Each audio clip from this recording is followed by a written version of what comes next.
But me personally, I eat everything. There's not any foods that I cut out of my diet, including sugar, but I wouldn't say eating obviously a lot of sugar is a good thing, but it's about being more mindful, because I do see a lot of clients that say they're not going to eat sugar, but then eat lots of sort of huge amounts of dates or things that are very, huge amounts of syrups in them, which actually isn't really any better. So I think there's a lot of misconceptions around that. So I would say eat as inclusively as you can. I mean, my focus specifically is on the gut. That's where I feel my interest lies. I could probably talk about microorganisms, although I'm not sure that's really that interesting for our readers and Max's passion now. But yeah, so I think it's more about what's going on a deeper level as opposed to the foods themselves. And I think there's a massive difference between, like, say, a lot of people say, oh, I'm cutting out dairy, which can create some symptoms in people, and you do. If you think that that's something that's going to react with you, then it's good to take it out completely, but do it very discerningly. Don't just say, well, I'm not going to have cheese, but then still eat yogurt, do you know what I mean? So there's a lot of that kind of thing. And also, with that food group, for instance, there's a massive difference between processed slices of cheese and the cheese that you're going to get around the corner, that's pure Parmesan cheese. So there's a lot, and that's actually a very nutritious food. So I think there's a lot of, grey area when it comes to food groups and elimination. And in terms of kind of preparing and buying the best possible food, are you a big believer in organic and locally sourced? Yeah, locally sourced definitely, because if you're going to buy things from the soil that's around you, it's going to actually benefit you more because it's from the earth and the nutrients that you need in that environment. So I'd definitely say local, if you can organic, but I mean if you can buy from farmers markets, you can get deals with them. It doesn't necessarily need to be like uber expensive. They'll also be quite transparent about the chemicals or anything they use, because again it can be a bit of a grey area, the whole organic thing. And if you're going to peel vegetables or you're going to say eat a banana or an avocado, then it's not necessarily that paramount that you should be having organic. But I would say definitely your meats and your dairy that you should be having those organic, if it's just those things. Yeah.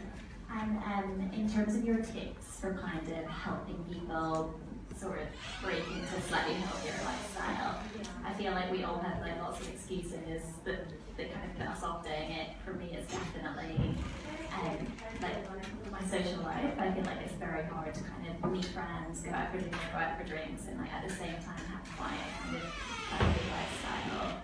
What do you have any tips for incorporating that? I would say to start with one thing. It might even just be going from drinking 1 glass of water a day to maybe 4 is a good start. So just start with small things like that. Another really good one is having a good breakfast, because if you start the day with a croissant and like a massive size latte with syrups in it, there's only one way insulin's going after that, and then it sort of puts you into this kind of spiral of like, well, I've started the day wrong, so I just continue like that.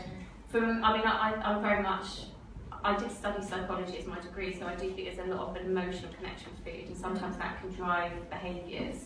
I'm not saying that they're not cravings, and then that comes back down to the gut, but definitely certain things like that. And if you're out with friends, just enjoy it. Because the worst thing you can be doing is going out and eating, being totally stressed about what you're eating or what you're consuming. And if you're in that rest and digest mode when you are eating, then you're more likely to be absorbing the nutrients and your gut's going to function better. Okay, that's good advice for us. And what about when you're traveling? Do you have any tips for kind of long haul flights and late nights? Obviously, we're used to working fashion, so you know what it's like. How do you kind of combat that type of thing? I mean, look, plain food is not good, really, let's be honest. And actually, for a lot of us, sometimes we're like, what am I going to take on the plane? And it's like, you're only on the plane for like 3 hours, so sometimes you don't actually need to eat. So I think it's sometimes like timing your meals around your flights is probably a good thing. Obviously, being really well hydrated is, a lot of people just, don't necessarily do that. And then when you're travelling, it's always good, I think, depending on where you're going, but just generally speaking, to take a probiotic with you, particularly if you're going to more of the exotic locations, because you don't want to come back with more than a nice tan, really. So I'd say, probiotic's good, particularly because our guts and the way our digestion works can sometimes just get a little bit out of hills when we start travelling, so that's probably the thing to pack into a suitcase. Yeah, and as well as kind of your nutrition, how often are you working out? Do you have quite a strict regime? Are you every day at the gym? I do like to work out. I'm actually just about to qualify as a personal trainer, I think, but only because I do work with some athletes and been doing sort of fitness-related programs with clients, so it was more for the knowledge of that. But no, I think movement is key. But I mean, obviously, a lot of people do exercise for the weight thing, but I think for more of the mindset, it's important that we're moving every day. But it doesn't need to be in the gym, you know, going hell for leather on the treadmill, because actually for most of us that are under some degree of stress in London, lots of cardiovascular exercise isn't necessarily good for us. So it needs to be mixed up, you know. I'm a big fan of yoga. I've been practicing yoga for, well, 20 years because my mother practices yoga as well. So, you know, I think you definitely need a sort of combination of the cardiovascular but weight training and a bit of the more mindful activities like yoga or Pilates or whatever it is that helps you relax, helps your mind sort of just sketch out. And when it comes to London healthy eating spots, do you have any favourites that you recommend? I just like, I mean, my favourite place at the moment to eat. I mean, the thing is, when you're going out to eat, it should be a joyous experience. I really, it's like you should enjoy your food. So for me, normally it's like I think spring is brilliant because I like the ethos of it, and you know, the produce is really well sourced. You know, there's a couple of the more healthy places, a couple like Nana in Notting Hill that's quite interesting for raw food, but I wouldn't say that a lot of raw food is necessarily good, but it's nice and healthy, and what they're doing is really quite interesting.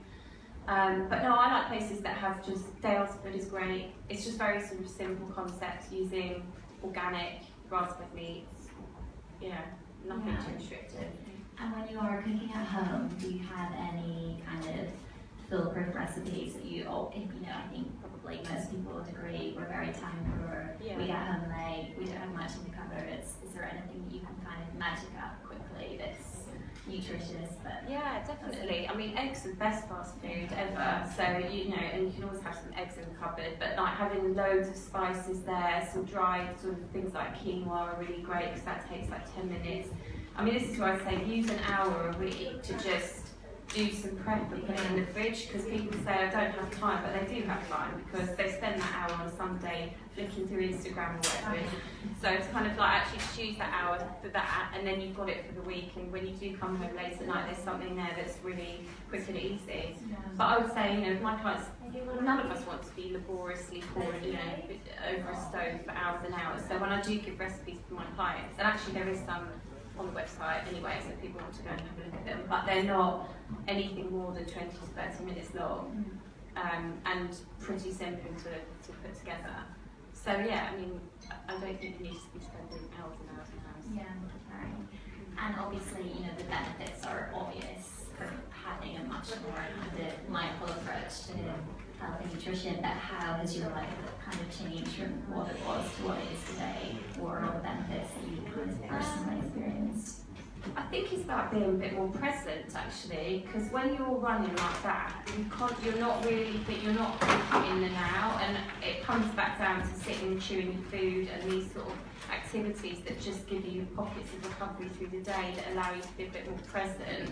So I think actually, yeah, I think that's definitely changed for me, because although I was thinking about what had just happened in a project or a show or something, and then thinking about the next one, as opposed to actually being able to enjoy the moment and reflect a little bit. And I think a lot of us are probably guilty of not being present. I mean, there's these really great books that I do recommend to clients by a Buddhist monk called Thich Nhat Hanh, and they are literally a minute long.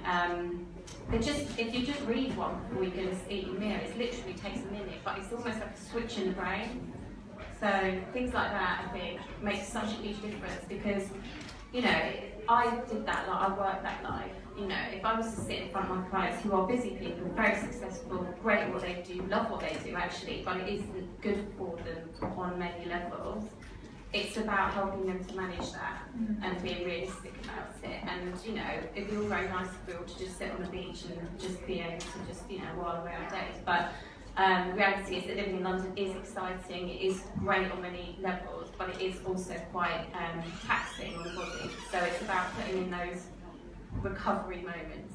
So I think it's important to just have those quite regularly and make it almost an accumulative thing. And I think that's something I've definitely got better at doing since making.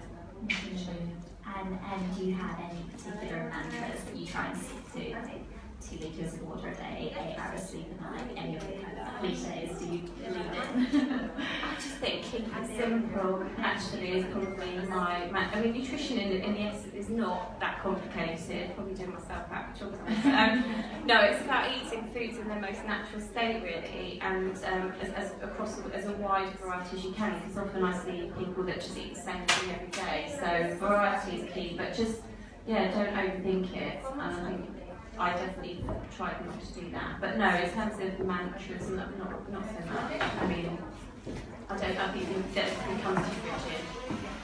And in terms of activewear wardrobe, as you mentioned, have you got quite a good selection at home, or how do you kind of style your activewear? I mean, I think it's great. I'd probably wear it all the time. No, I think lots of people, they do sort of work, go from work to the gym, and right now I think it's more flexible in terms of people working from home, so that it's easy for them to be able to wear beautiful athletic wear like this as part of day-to-day outfit as opposed to gym gear.